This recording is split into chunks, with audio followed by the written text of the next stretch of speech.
Good evening, ladies and gentlemen, and welcome to another episode of America in Black and White, where we discuss the issues as to what's happening in our communities and what we can do to solve these issues. Tonight, we have a former engineer, Mr. Calvin Bailey, as our guest tonight. Let me tell you guys a little bit of something about Mr. Bailey. He's a former engineer, enthusiast, and military veteran. Calvin was born in Baton Rouge, Louisiana. He pursues the constant of inevitable inspiration of technology. Working as a computer engineer in associated concentrations, Bailey devoted his research through several entities, through community projects to corporate business innovations over a decade. From solar panel technology, audio production, cybersecurity, and health and wellness, his continuance for implementing forward thinking and abstract intellect with Fortune 500 companies created relationships with foreign techs and innovators throughout his career. Till this day, he rendered obedience towards the conscious effort of creating new aspects and technical development for the future. Ladies and gentlemen, I introduce you all to Mr. Calvin Bailey. Mr. Bailey, welcome to the show. Thank you, man. Thank you for the opportunity. How's everything going? I'm glad that you're here with us, and thank you for taking the time to be here with us. Thank you so much.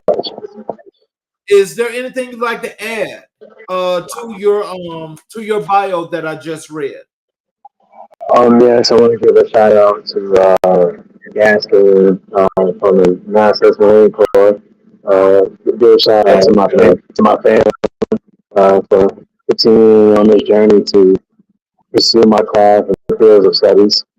Um, some, and everybody here that's down here in Atlanta, Georgia, Marietta, Georgia, to my sisters and brothers, they don't know who they are. Okay. Well, I thank you for being here, and I guess we'll just dive right on in. So tell us, what inspired you to pursue a career in engineering? So, well, it all started with my first computer, which was a Packard Bell computer. Before there was Compaq, there was a thing called Packard Bell. And growing up, I was always into technology. It just was until the fact that when we used to have a computer, I was the main one that had to fix everything. So I started literally going from the fundamentals of fixing a computer from not knowing anything to literally making rough drafts of different levels of microchips all the way over to building the mainframe to function the internet. And then everything from there was history.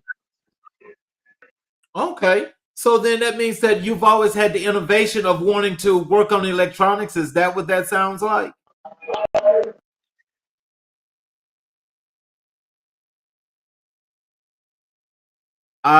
We can't hear you.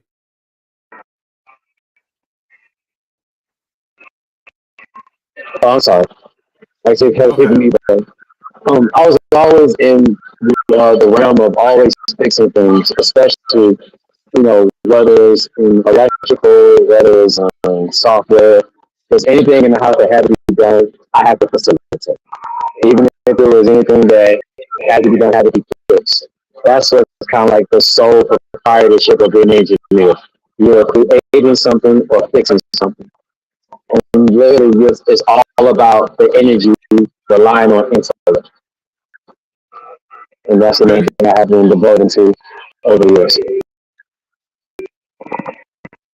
So, how did you transition from engineering to IT, or how do you integrate both fields in your work? But, well, first when I got started, I already had a degree in health and wellness and massage therapy.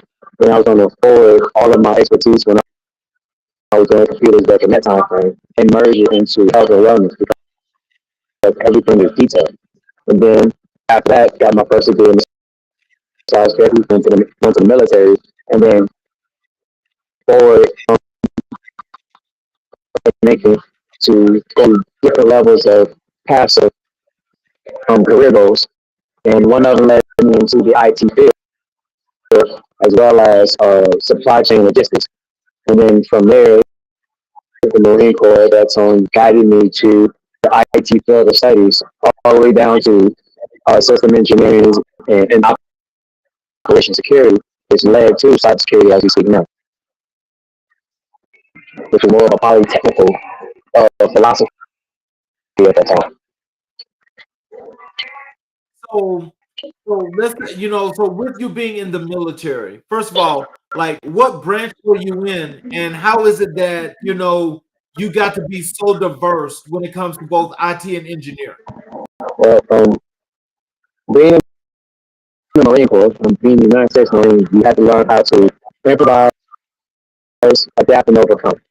And based off of the expertise of learning from different individuals, especially different levels of leadership, you actually have to use that level of guidance and render to the discipline that you have within yourself to build the actual essence of understanding the rough draft of learning the field of study. Because at the end of the day, if they're not there and you're still in that unit, you actually have to learn how to facilitate certain things based off the unitship and different environments. Um, that way, it keeps everything regular, smooth, especially when we have this thing called the left seat, right seat formality. Pretty much going towards the knowledge of the environment based on the knowledge of expertise within the situation or within a position of authority or position of leadership. So you have to be very thorough of understanding the rough draft and nuances that comes with it, because especially going to have to understand personalities between intellects, because that creates sometimes the friction that will either deter or become the effect of the ideas that you're trying to learn from. Okay. So then, can you tell us, so what branch were you in? What branch of service were you in? United States Marine Corps. Say that one more time. I was in the United States Marine Corps. I was a devil dog. Oh, We call it. Marine. Yeah, yeah. Shouts I hear out. you. Um, Had a Soul Battalion and Weapons Bravo and 1327 and shouts out to Second Energy and everybody I was with in boot camp, from Rome to Berry, Quebec to Wynn, to Gaskin, who's a dear friend of mine, to homeboy Washington, probably Paris. So we were all kind of like in that realm of learning the familiarities of our own philosophy, and we were just building on it as we go. So shouts out to Melvin. He's doing a great thing. He's an engineer himself. I haven't, we haven't really spoken as much, but when we talk, it's always refreshing to hear nuances of what he's going through on a regular basis. That him and Whiting. Uh, Shouts out to those guys. okay. So what motivated you to get involved in community development? Everything desires growth and development. Everything desires growth and development. The only thing I just have to do in that situation is get with like-minded people that's willing to understand and adjust to that criteria. Um, of course, everything has its stepping stones and boundaries that we all have to attend to. Not to mention, we have outside responsibilities that we have to cater to. However, we just go through it in piece by piece, detail by detail. As an engineer mindset, we have to break everything down to its teeth. It's not just literally making me hard shell, but also everything inside that has to function correctly with the essence of dealing with safety as well. And with that being said, I had some very like-minded people that not only taught me so many different things about the field of study, but also things about life as well that I can actually build on to create the actual leadership that everyone can actually connect with. So where everyone has an open-ended, uh, everybody has an open-ended question as well as suggestions that I'm willing to actually accept and understand. Okay. So, can you describe a particularly challenging engineering project you've worked on? Yes, we actually had one. I think it was when I first got started into my senior project. The senior project was really dealing with we did pretty much an engineer glove, and this engineer glove can really do anything that you could think of. The only problem was it was that we had to go through the hack and the hacking system that we were trying to test out. It wasn't really fulfilling the ideals of what we need. So, with the expertise that we were trying to look for, the glove itself short circuit based on the cognitive relations of actually going towards the hacking process. But we're trying to make sure it's 100% cyber secure based on what it needs to be done. Based on the glove itself, but the other things it can do is that it can turn off lights in the house. It can charge your phone up by holding it. It can turn your phone on. It can turn on your TV just by snapping your fingers because it has actually it was a smart glove. Because pretty much we made the first smart glove at the science project. We almost tried to put it at the hackathon, but the only problem was that it was hacking proof, and we were trying to make sure that it was 100% cyber secure. And one of the things that we have turned from an objective to a result is that we actually got some assistance from our authority professors that gave us some insight to actually get that fixed. And the only thing we did, we just improvised the actual remaining of the glove and made a brand new one. And then we just updated and we pushed it going forward. But it was really one of the most nerve-ending, gut-wrenching, like level of high-end annoyance. But we literally got it through. And I'm talking about as soon as we finished it, it was really like a breath of fresh air and a joyous occasion. And everybody literally celebrated and once we graduated. Oh, wow. So, was that a successful project? Yes, it was. It was one of our. It was one of my first successful projects that I literally, even through after work, I spent at least 4 to 5 hours a day. And then on the weekends, it could have been like no more than 12, no more than 12 hours. Oh, That wow. was a very, because it was a very sensitive project, and you had to be very detailed because you had to go towards the fabric, the wiring, the soft shell work, and the hardware work. You have to make sure that it was waterproof, water resistant, and make sure the glove still had its flexibility and mobility within the lining. So it made it, but out of all of that, it made one of the most brilliant, one of the brilliant expertise of camaraderie, brilliant expertise of sticking to the objective, maintaining discipline, standard and structure of just keeping everything together. Wow. So, how do you stay updated with the latest advancements in engineering? There's so many other avenues you can get into. There's expos you can get into, certain different magazines. Um, like in Atlanta, there is a place called Micro Center. And Micro Center, at this day and age, is pretty much like the Walmart of engineers.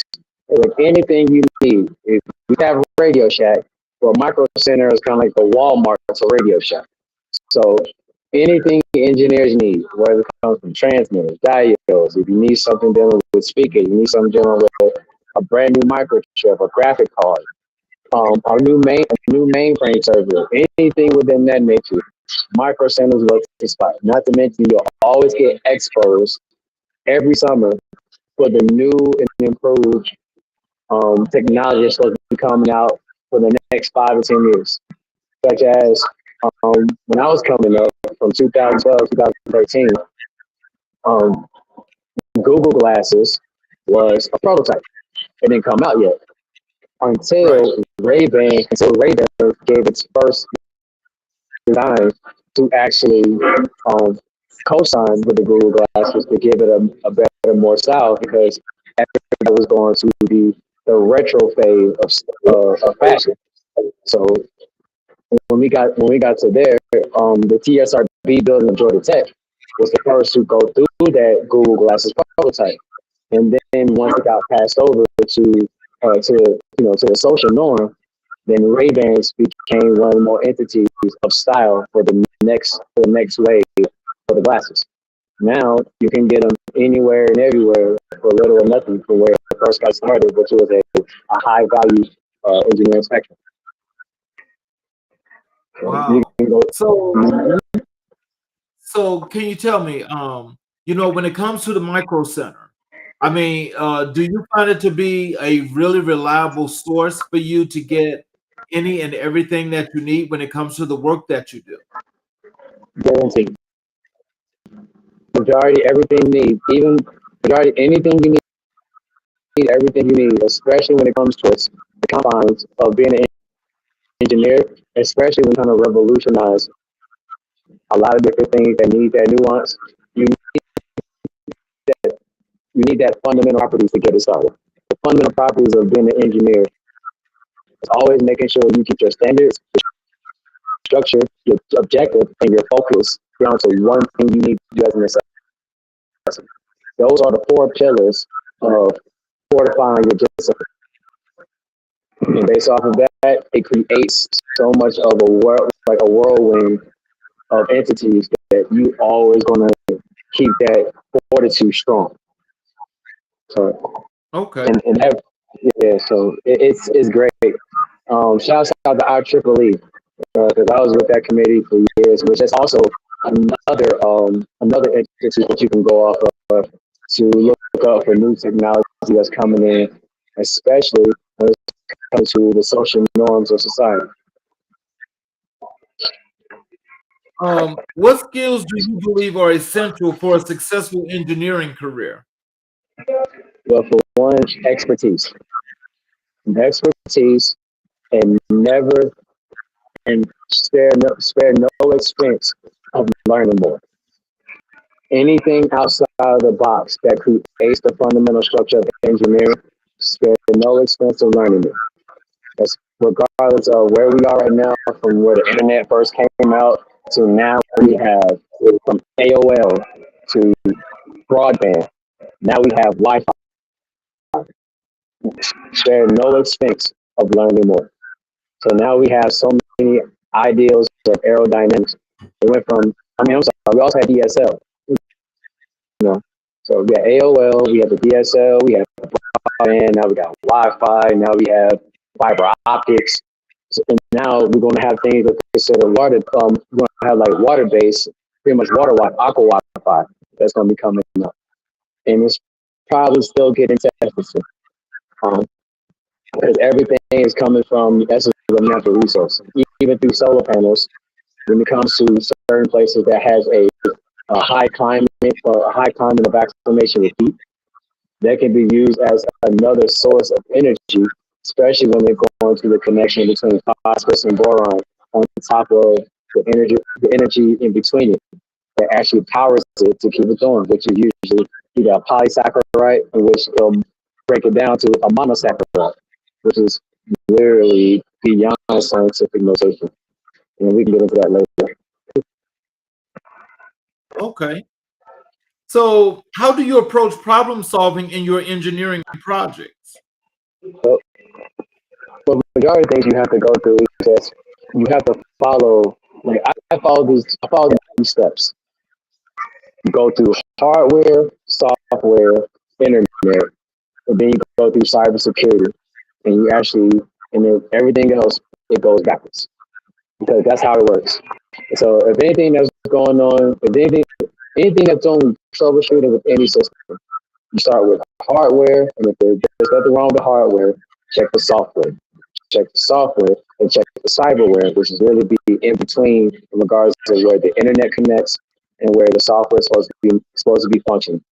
And if that's not going on, check the cybersecurity of both sides. And then you just work your way out. At times it could be something completely, completely abstract. There could be something so small that you really, it's like almost a grain of sand that can just make a big mistake. A good example is this, right? Working for a solar panel company, a lot of things have working parts. And with those working parts, anything can happen. A good example is that when we work at one of these places, kind of like a corner cap, which is the back end of of the warehouse. From the front end, they're making the strings, they're making the cells, the strings, and then the laminator seals everything off from a front glass and back glass to seal everything in to compact it. Once they go through all these measures, once they go through all these measurements and things of that nature, they go to the finishing areas to make sure they go through a thorough check because everything is low voltage and high to keep everything regulated and tested. Once it gets set up to the finishing product, or they call it the final quality check, the corner caps will get sipped on. However, based on the vendors of certain different modules, it can be anything, any type of discrepancy. The framer could be heavy, it could be too thin, or the module itself is too heavy, or even the conveyor belt could be tightened or maybe worn down. But in this case, when we look through every situation, the main problem we actually found that made the corner cap actually shut off completely, and we kept hearing like air because that's majority of the stuff is pretty much pneumatic control. It was one actual sensor that had a hole cut off. And one of the wires was just like openly broke. So we had to take that. So we had to take the switches off of it, strip it down, put a new one in there, connect it, and it went back on. Oh wow! So that was one And of the. so how often do you do work like that with solar panels? A lot.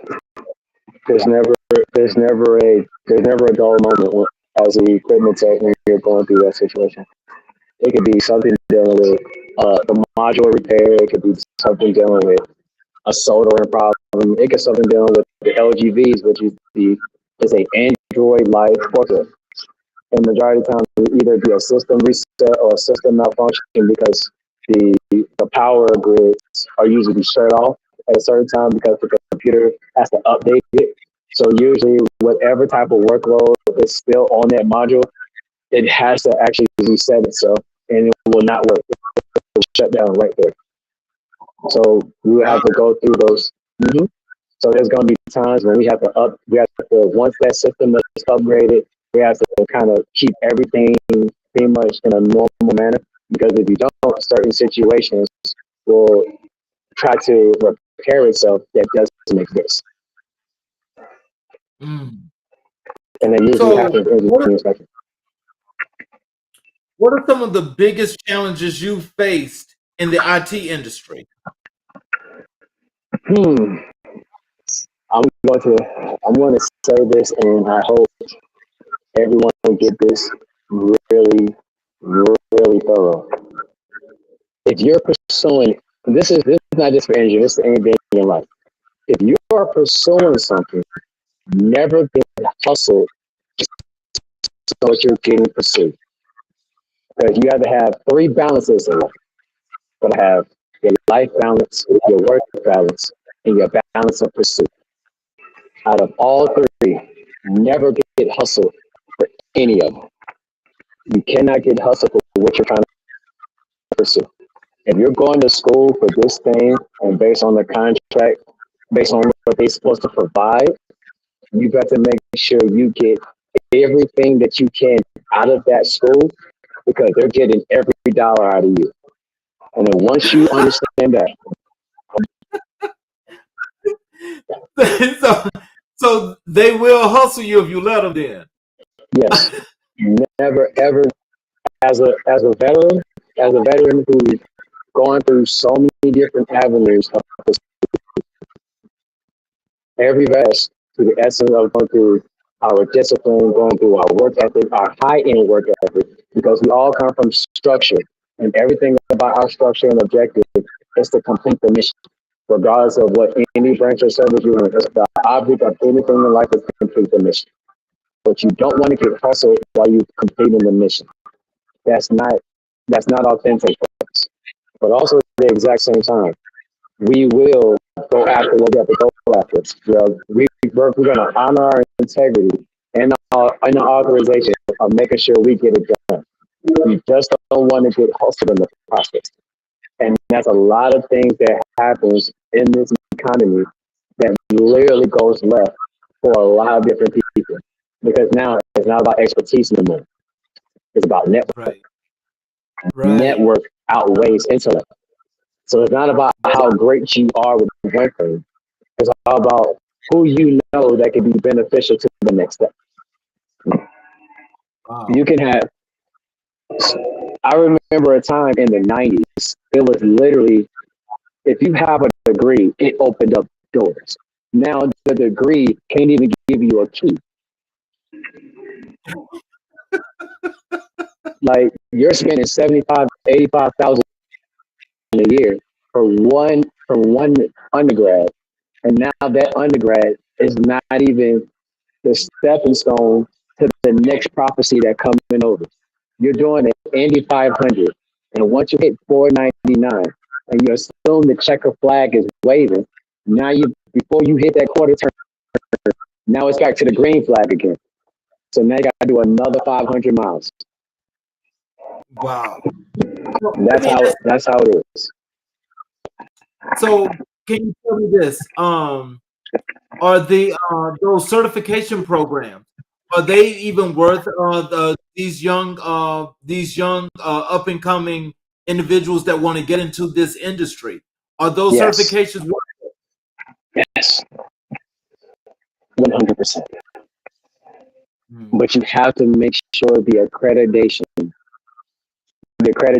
and you got to make sure the accreditation actually approve the integrity of the school. Because the integrity of the school must be validated outside the accreditation. Hmm. Any you go to any school out here and maintain their discipline to do what you need to do, as long as they keep the integrity of what they have to do as a service for their actual student. That right there, under any certification school, that has to speak about it.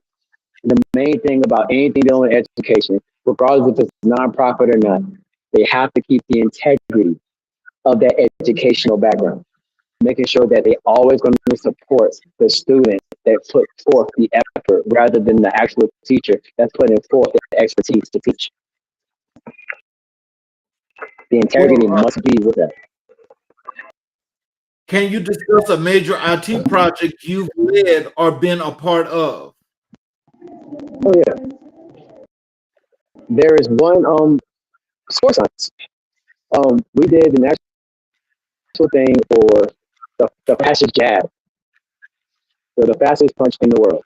And I actually had the opportunity to research and create with a couple other guys the fast punch, the fastest punch that's ever been done. And we would do certain different boxes to test it out at first. I was kind of like, see, we went to a boxing gym and we actually had to do a couple of contestants who were willing to go through it. We went through the one in Atlanta, but it all started at PAL, so it's called the Police Athletic League. And so, that's pretty much a well-renowned boxing gym area. Um, then we went to certain different spots. The boxers themselves, who no matter if they were strawweight all the way up to heavyweights, we try to test this theory. Then we went from karate to everybody who had kung fu or kempo. Based on my engineering spectrum, we actually use the actual glove that we have to actually use that to test the wind reduction. We took out the noise cancellation. We also took out the wind resistance, and then not last but not least, we did the water trajectory where we actually had to use the speed in the water and then go after aerodynamics. And I was actually part of that, and it was one of the most interesting things to see based off of an individual or even human beings that actually had that amount of speed and strength just off of one punch. And I was actually part of that project with a couple of other people. Shout out to those Okay. guys, man. They were crazy. how do you keep up with rapid changes in technology and IT trends?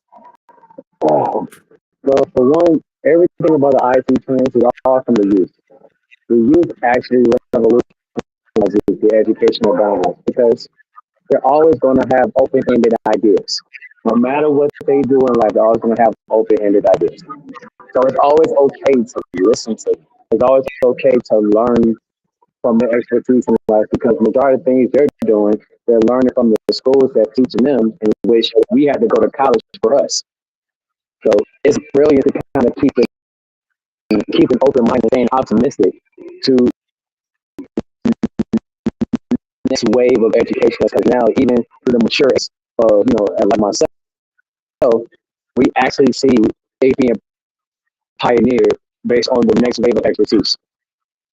Because everything they have in their world is totally open ended, and we're really revolutionizing the concept of just being outside the box, but still keeping the discipline. Oh, wow. So, what are your thoughts on the future of IT and its impact on other industries? It will literally go from revolutionary to simplicity. Um, the essence of technology is like anything else.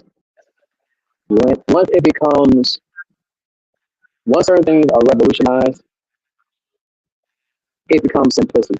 When it comes from garden tools, when it comes from, we went from washing dishes by hand to now having a dishwasher. We remember when having when we had like the washer, the way we used to wash clothes, as you had the little uh the actual pan out, you had to boil hot water, regular soap, and you had to scrub like that. Now we have an actual two-step process. We can actually have a washer and a dryer. Well, back in the day, you could actually wash our clothes and then hang it out to dry and let nature take its course. And usually, it always going to lead to either a heads or tails on how it's going to dry. Now we have irons and we have different levels of irons. Now we have we got these printing presses, which usually we had a whole stamping and printing company making actually print everything in the comfort of your own home.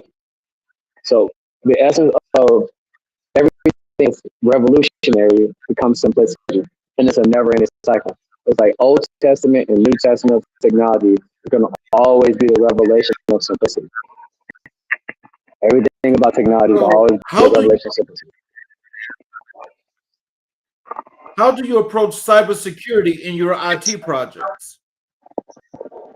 Well, in so many different ways, cybersecurity is it's a probably technical situation, and it's always going to rely on the internet. Usually deals with individuals at first, but majority everything is going to be dealing with something that's put into a actual computer or something dealing with the internet. Majority of cybersecurity itself is always going to be dealing with the essence of invited, something being invited and brought in, rather than being destroyed and taken out. Because even through the essence of hacking, in certain you actually have to accept it as a profile. Okay. So, can you share an example of a project where you had to collaborate with a multidisciplinary team? Okay. We had this situation where in the Marine Corps, we actually had a guy who actually had a laptop, and he was with the supply chain logistics group in Afghanistan. Um, at this point, he was at a place where they called NWR, right outside by Camp Bass and Camp Leatherneck. At that time, it probably changed now, in no telling. When we went up there, he actually had his laptop hacked. Now, based off of this situation, I was working in the IT help desk at that time, and with the assistance of everyone else, um, and go all the parameters of doing everything else, and we're doing my duties and TAD units. I actually had the opportunity to work for the IT help desk to actually see how the blue and the red team was taking care of things.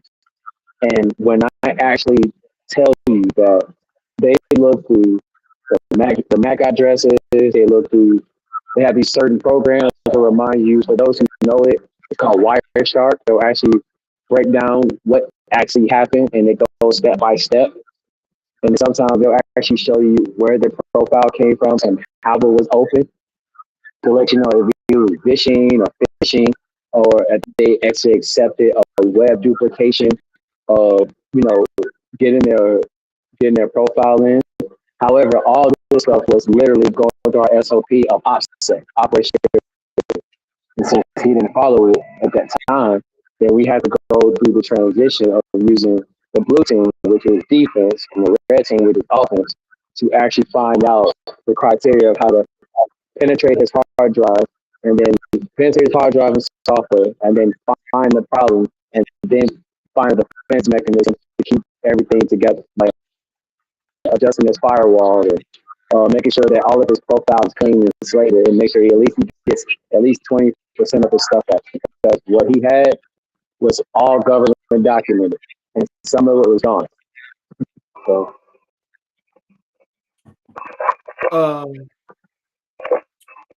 so what role does innovation play in your engineering work?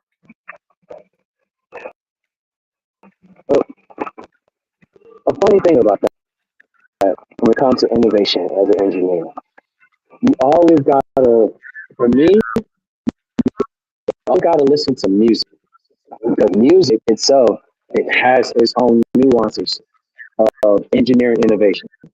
Because now you're not really hearing you're not really hearing the analog of certain different instruments. You're hearing the digital analog of a lot of different instruments, because it's so sharp.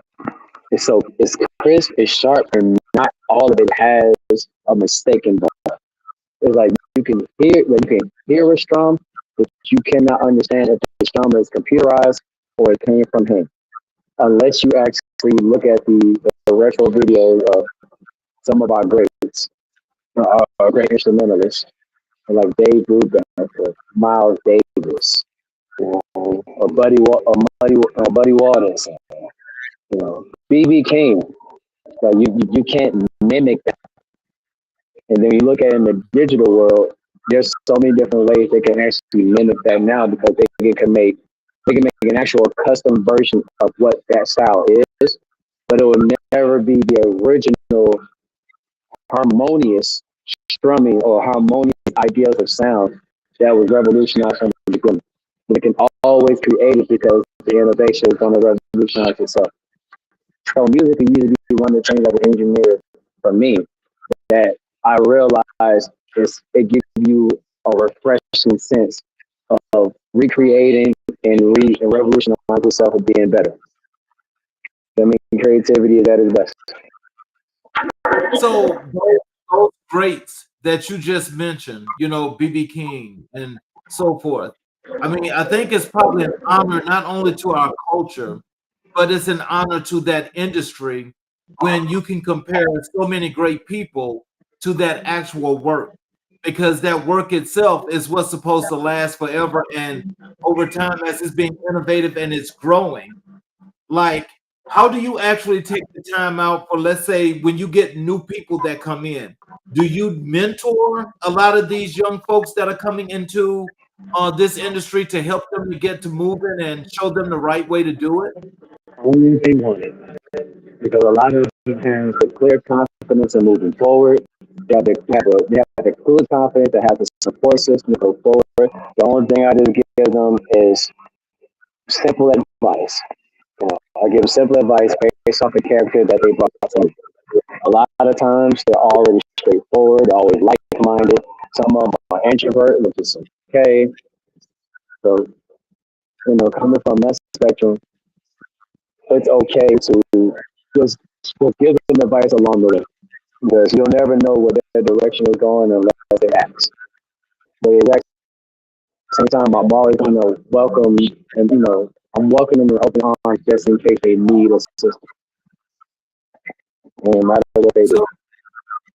So when you mention some of them are introverts, I mean, is that a normal a characteristic of an individual that works in the industry in which you work in? Not necessarily. Some of them have a introvert focus, but they're ambivert overall. Like they just know how to interact with people, and they're very particular how they understand personalities. So, Hmm. in regards of even certain people in leadership, it goes that way as well. Some some of them are extroverts because of like of how they connect based off of internal instincts of connecting to certain different people based off of that field. Or they're using the paternal intellect to keep all the structure good. So it varies based on the criteria of what they're trying to pursue. But overall, introverts, you know, like you see them often, but they're only based off of particular, particular ideas.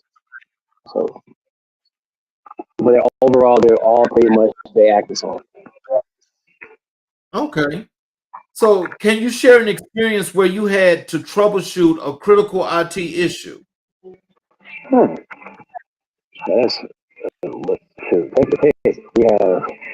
We had a PLC issue, we had an HMI issue, we had a random hardware smash, we had a computer that was on fire. Oh, there's so many to choose from. There was one where there was a power outage in a building, and we were all trying to find the main circuit breaker. And the main circuit breaker on the main one they had, there was a backup generator. But the backup generator, you could not find it because there's certain parts of the building that only the electrician knew, but never gave us the standard and structure of it. So for us, the electrician wasn't there, and the architect engineer, he's on vacation. So literally, where we was going, we literally had to go step by step of looking at this map to find the second backup generator and the switch that goes on. So once you turn on that second generator, it turns on the first one and then turns on the whole system. Oh, It took us literally, it took us literally 8 hours on top of the extra 10 hours of me working to find that second generator. And the crazy part about it was it was in a whole nother building. wow. So it seems like you're normally used to working with large teams. Is that the case? I wouldn't say large teams, but I work with a lot of active people. I have an active team. Uh, a Okay. team that, in my world, a team of 10 people can literally run 3 buildings. That's how active we were. You can put Oh a group of wow. you can put a group of 5 people in one building, and we can literally knock out from we could say we had a 20 foot, we had a 20 floor building.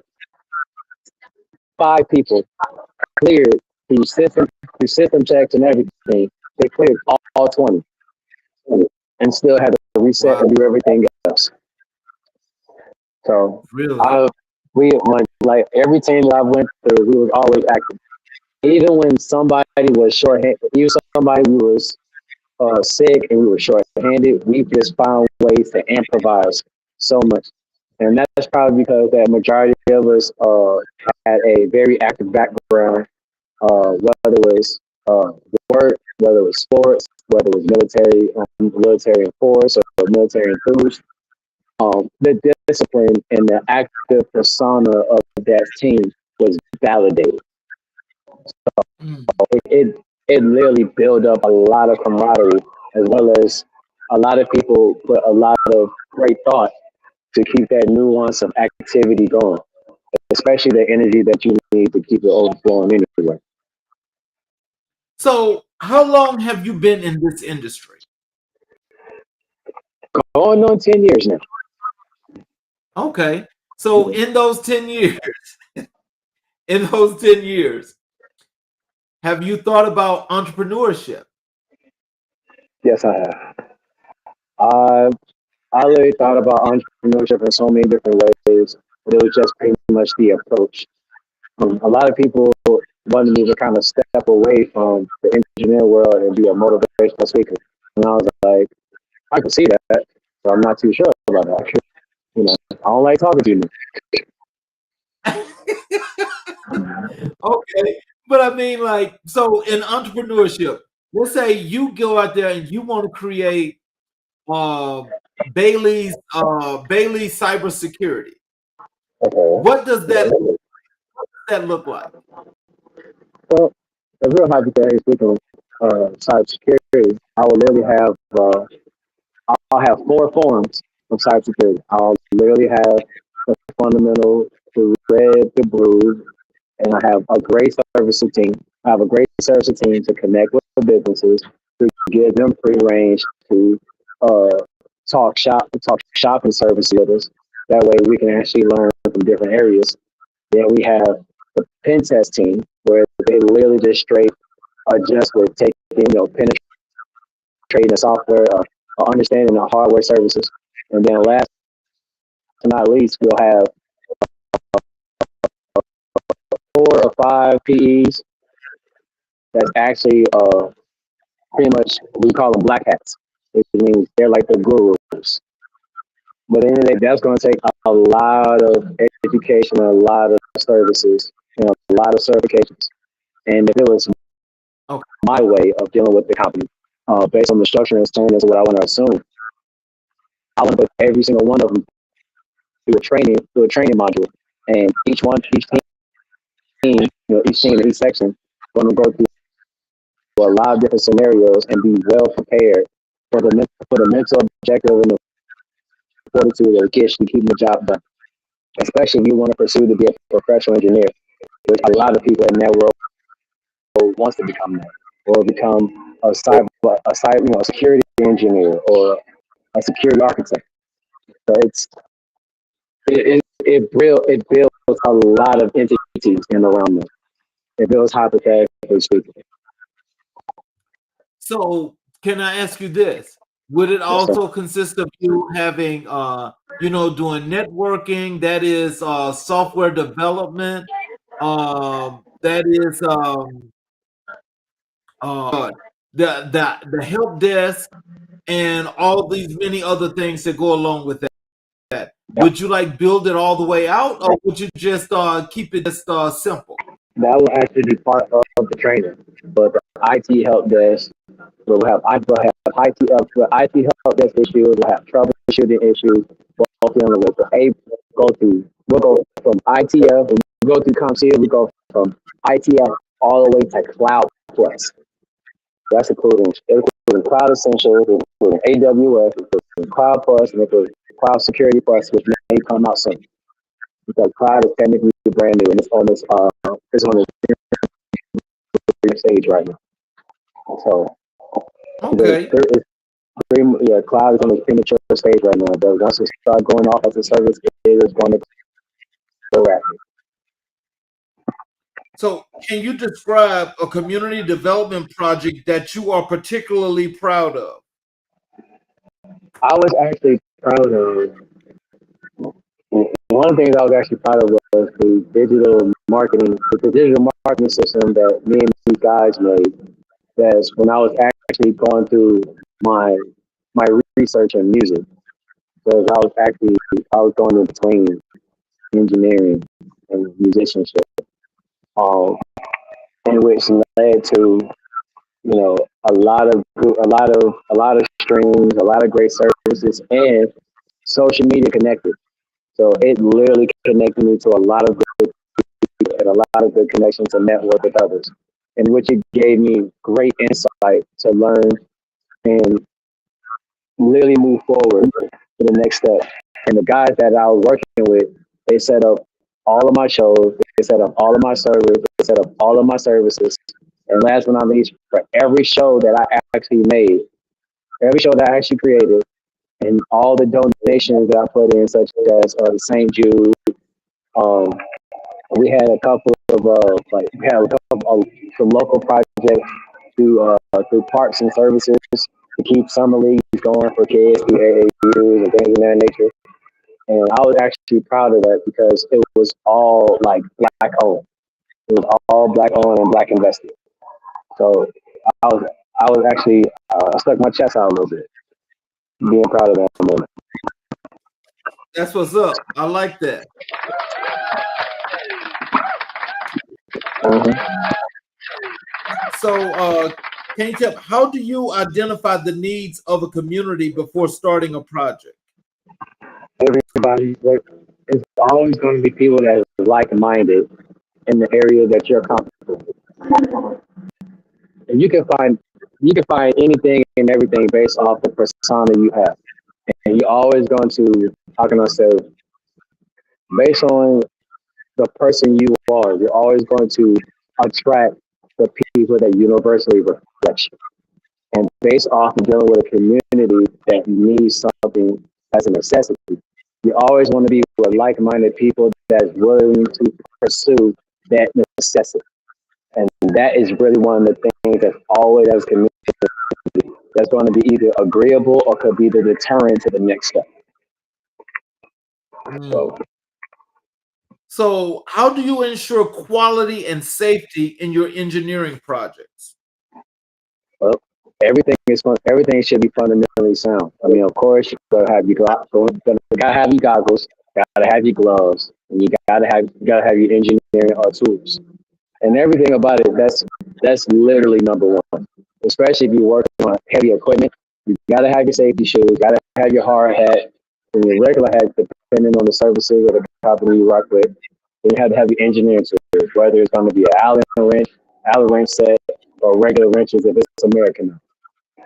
If it's foreign, chances are it'll either go from Philip or Flathead, or if it's Asian descent or Indochina, you always have Allen wrenches, especially when you're dealing with pressure switches and things of that nature. So, Okay. so quality and safety are always going to be a beneficiary, depending on the the determination between foreign and domestic systems. What programming languages and tools do you find most useful in your IT work? Uh, Java, Java is always a big one because it can be shorthanded. Now you got Java Plus, which is highly shorthanded, and on top of that, off it's pretty much kind of like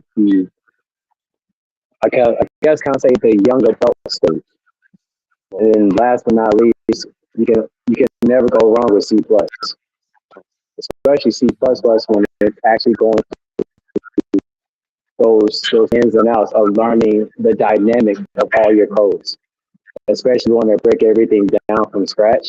That's how you can thoroughly learn a system as the system operates. Compared to using Java, you're using the majority of the system operation based on the internet.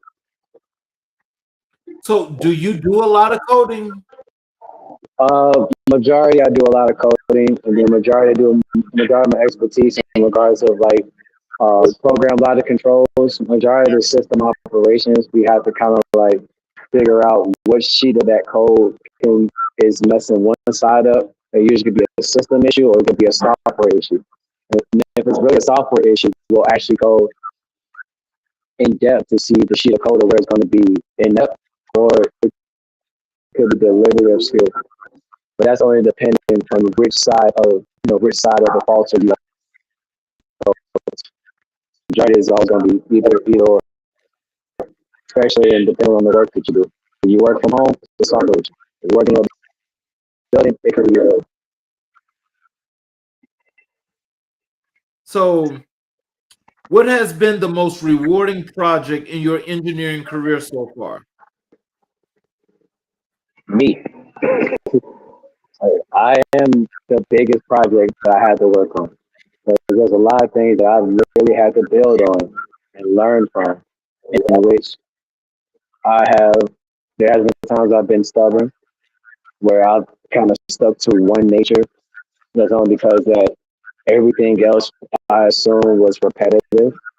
It was kind of like playing chess, and I already know the moves, 'cause I've seen these moves so much until someone changed the whole game on me, and I had to like, okay, I can learn something. Um, and then on top of that, especially learning AI, I've seen some projects that I've actually researched on, and I've had some opportunities to kind of get into. Um, one of the one of the guys that I talked to today, he's making his own kind of crypto program, and he wanted me to give him some insight on how to fix it and everything. And going on a few months now, it's actually progressing, but it hasn't gone live yet. But he's actually more shocked for the information I was adding to it rather than, just providing it for myself, because all I was doing was watching it grow. And based off of that, the way the AI is moving, it should be fine if he decides to use it in the public spectrum. So tell me, how do you feel about in today's time how you got a lot of people that have this issue with AI and technology in general? How do you think that's going to turn out in the future? Everybody probably go back to rudimentary engineering. They probably go back old school soon. Because for one, they always assume that with AI, it's simple because they're thinking for you. However, if you don't understand with AI, it's all the information that you were looking up, and it literally just kept storing all the information that you was trying to find. And only thing they're doing at this point is just replaying everything back, because now that is your character. They know what type of person you are because of all the actual research that you are looking for. So what they do is they offer a lot of suggestions, and all those suggestions, it gives you this actual reflection that this computer knows you. You go through a million researches literally a year. Hypothetically, you go through a million levels of research every year, whether it goes from cartoon to sports to current events to music. Once you get up all that information and this high level of the polytech internet ideals, which is AI stuff, what it's doing is we're playing back everything that you have researched. When the profiles you have on social media, everything you look for in there, everything you look for in regards to who you're connected to family wise, the state that you live in, the state that you're born in, they'll go through all that information and just replay it back to you as a service, but as a small service, as a suggestion.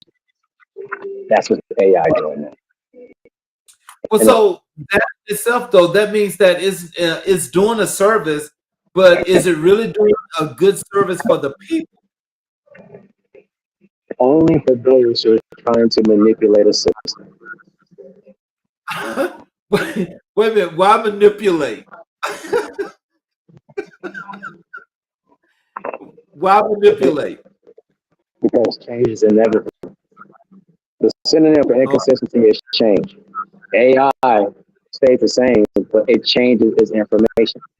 It still stays in storage, but yet information always changes, which gives it the exact same philosophy, the anomaly for ideas of life, because it's mhm. learning from you based off of what you look for. If you don't have anything in the system, then it doesn't. That means that Wow. you don't exist. So if you stay off the grid, there's no such thing as AI. Okay. But once you So, have a cell phone, AI is always going to be around. how do you ensure effective communication within your IT team? You're always going to have 3 to 4 forms of communication. Of course, face to face. Of course, you have the 3 levels of communication with the phone. You got talk, text, voicemail, or video chat if you're an iPhone fan. With, with FaceTime or something. Um, and last but not least, you have emails, and you have different levels of work-related apps like Telegram and Zoom, which those are pretty much internet-based communication. But it has, of course, LinkedIn could be part of that as well, depending on the service or the business. Mm. But yet, usually the communication factor is always going to deal with comprehension. So comprehension is always going to be the number one thing to make communication be ineffective or effective. Usually, we determine the factor anyway. So what strategies do you use to engage and involve community members in your projects? Always ask questions. Always ask questions for what their likes and their dislikes. Know who they are as a person before you let them pursue anything that goes with a community necessity that's in the works. Because if their persona or their character does not match the enthusiasm to the actual expertise you're looking for, sometimes that will be determined on giving them a shot to see what their suggestion may go. But if they really more thorough with it and they're like minded just like yourself, the reflection of it will ignite. But only off of its bare necessity. If he has a good example will be like I have an engineer background. We have somebody else who is an electrician. So he has everything that I'm looking for as a base level. However, if there's certain things in the community that I can interest him into, he will also have to understand. I was like, okay, will this benefit me for the long run, or will this benefit me for the short term? What can I get out of it right now to the point where I could stop my occupation temporarily and get it done, or even Mm. add to it afterwards? So, In regards to certain things, that's how it goes. so how do you make that determination? What is it based on? Well, depends on for me. It's always going to be depends on where I connect to them. But the thing is, if you're dealing with the community, you don't want to connect to them in a place where everybody is pretty much going to go head to tail with what they desire. Like you're not gonna get anything about the community efficiency or necessity at a bar. You can't really get it too much at a nightclub. You can't get it too much. But if you can go to like a gym or a breakfast spot or a brunch spot to talk about it, there's always going to be something in the works. There are certain spots where you know that everybody is open ended, like Barnes and Noble, library. You know, I've seen Hobby Lobby. People in Hobby Lobby, they're all open ended. LA Really? Fitness. Yeah, there's people at Hobby Lobby that don't mind dealing with a community innovations. LA Fitness, people in LA Fitness. If you go to the one in Camp Creek, Acres Mill, uh, those two areas, they pretty much have entrepreneurship written all over it because majority of them are in the self-made business. I mean, Mm. till this day, the propaganda of entrepreneurship it bleeds resonance over there. So, and they're not to mention they're always moving, they're always active. You can see it in their workouts. They're in 5 in the morning when they first open up. They're out 6, 7 o'clock. They got other stuff knocking out. They have their own schedule, and if they are intrigued about the community innovation that you have, they're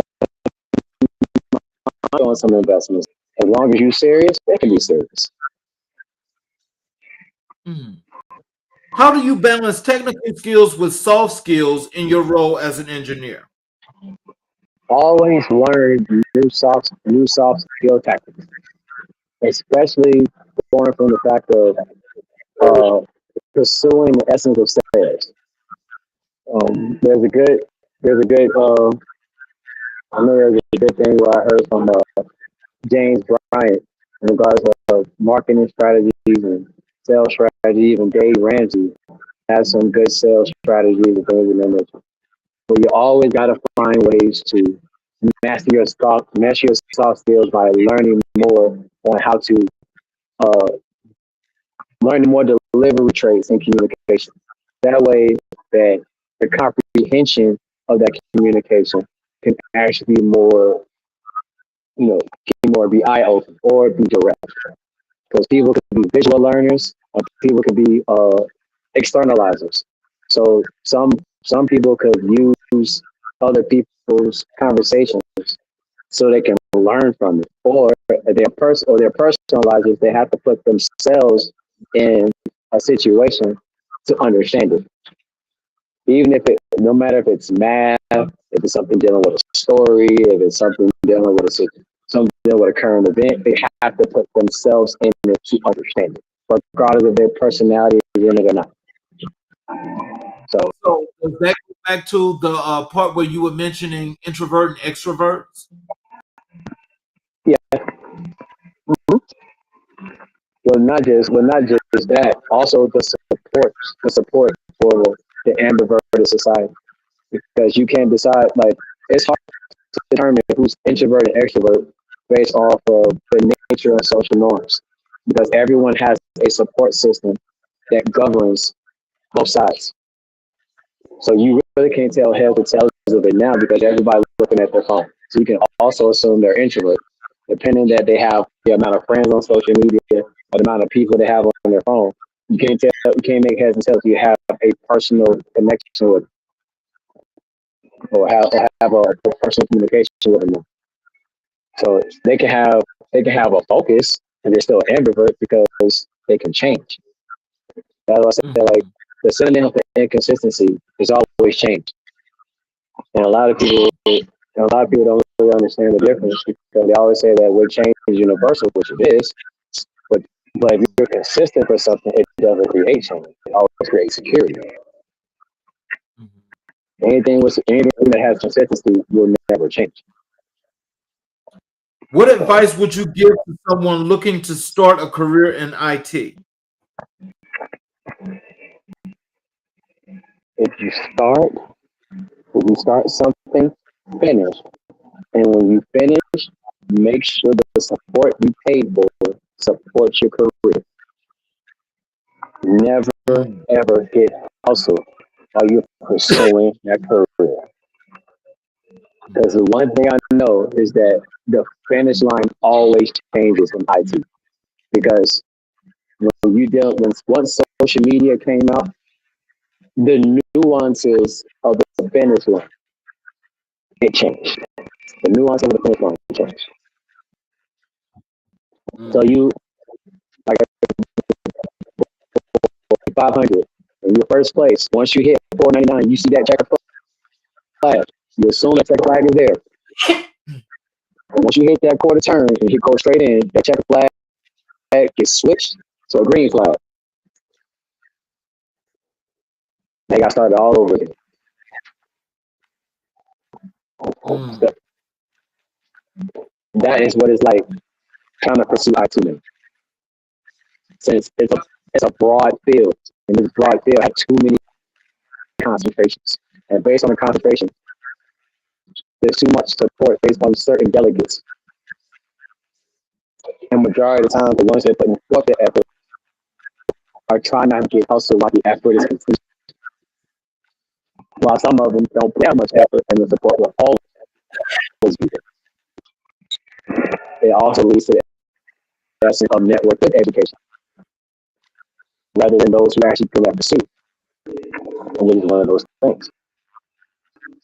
That's one of the biggest issues we have in IT now, is that we have people with degrees and fine jobs, and that's for any job. Now you got to have certification, and which companies are not going to invest in you. Because back in the day, there was no such thing as certification at first, because companies were actually going to train you based off the stuff that you have for the recommendation of you having a degree. Once you finish that, it opened up the doors. Now, you having a degree is pretty much just a checklist saying that you finished becoming the system of optimism we're looking for.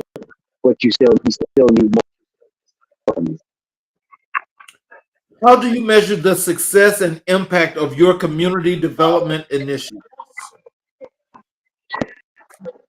Based on what the children is learning from you. I always say that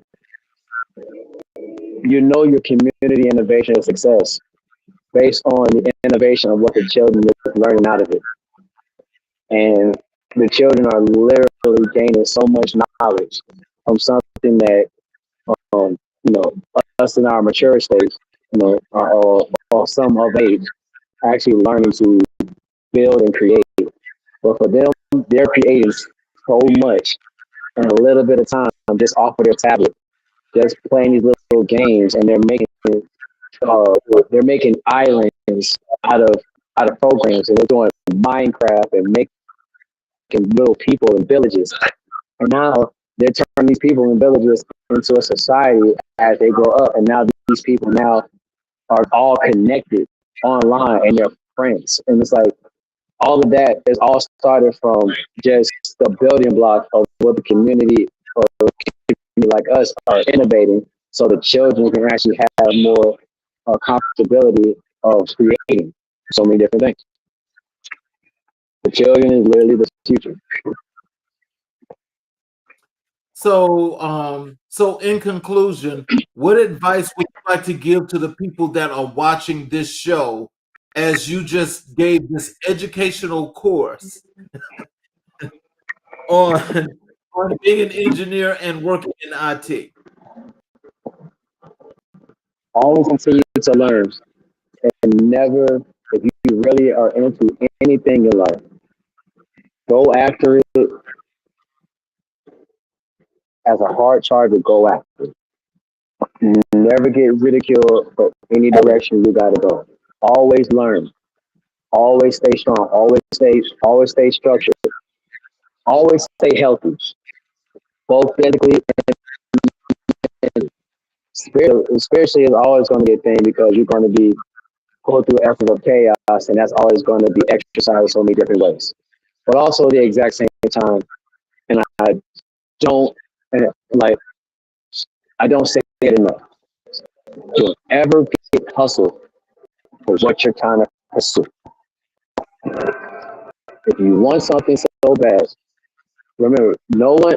I've seen people so many different ways say you know you did this, but you didn't do anything, so it's an excuse. I was like, it can't be an excuse if I paid for it. If I paid for the pursuit, so now I'm getting Right, hustled. Don't ever get right, hustled for anything. If you put money into it, you better make sure that money is coming back to you. If you're investing in something, you better make sure the investment comes back to you. If it don't come back to you, that's called hoodwink. Because now you're putting in money and you signed the contract. Now you got a hoodwink. When you're getting hustled, is that you believe in someone's word and holding to the integrity of their word, like an apprentice, and you're paying for the knowledge. And they don't give you no knowledge to pursue the next step. That is a hustle. And oh hoodwink is wow, another version of hustle. wow, And hoodwink is another style of hustle, which means that I'm signing this, I'm giving you the money for it. Your company got this, so now I'm expecting something. But if something goes left with the company and the company shut down, you got my money. So now what I gotta do? A lot of as you say that, I mean, you can look at what you're saying, and of course it's clear and it's obvious what that answer is, but that means that you've made a bad decision. or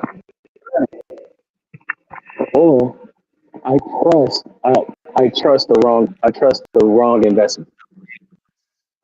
Hmm. But the thing is, Okay. being, if you're trusting the wrong investment, the main thing is that it can't be a mistake if it's a company. But you can also understand the fact that even if it was a mistake to pursue it, you still stood 10 toes down to pursue it based off what they offer. If they're offering it, it can't be an excuse if you're pursuing it. But if they shut down, then it can't just be on you because they shut down. Maybe it's like I paid I paid to pursue it. If I wasn't serious, there wouldn't be no money in it. You know what I mean? Right. No one pays for an excuse. You can't live out an excuse if you're paying. You can't live out an excuse if you're paying for it. No one's paid for an excuse. If I'm pursuing something, you can't say that I'm paying for an excuse.